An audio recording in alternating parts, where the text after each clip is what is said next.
दौलत कॉलनीत पाण्याच्या वादातून मारहाण, ॲट्रॉसिटी दाखल.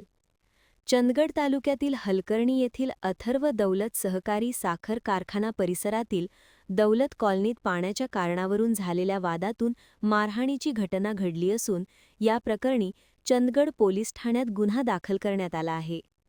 याबाबत मिळालेल्या माहितीनुसार फिर्यादी तुषार विठोबा कांबळे वय 24 राहणार दौलत कॉलनी हलकर्णी तालुका चंदगड यांनी दिलेल्या तक्रारीनुसार दिनांक 3 एप्रिल 2026 रोजी सायंकाळी सुमारे 5:15 वाजण्याच्या सुमारास त्यांच्या घरासमोर आरोपी मानसिंग खोराटे व त्याच्यासोबत असलेल्या अन्य 3 अनोळखी इसमांनी येऊन तुझ्या वडिलांनी पाणी का सोडले नाही या कारणावरून वाद घातला.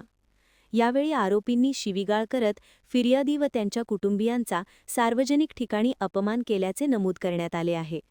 तसेच फिर्यादी व त्यांची आई माया कांबळे यांना मारहाण करून किरकोळ जखमी करण्यात आले. फिर्यादी अनुसूचित जातीतील असल्याची माहिती असूनही आरोपींनी जाणीवपूर्वक अपमानास्पद वागणूक दिल्याचा आरोप करण्यात आला आहे.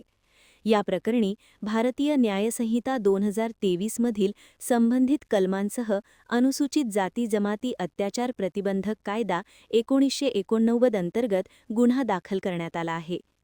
या घटनेमुळे दौलत कॉलनी परिसरात काही काळ तणावाचे वातावरण निर्माण झाले होते.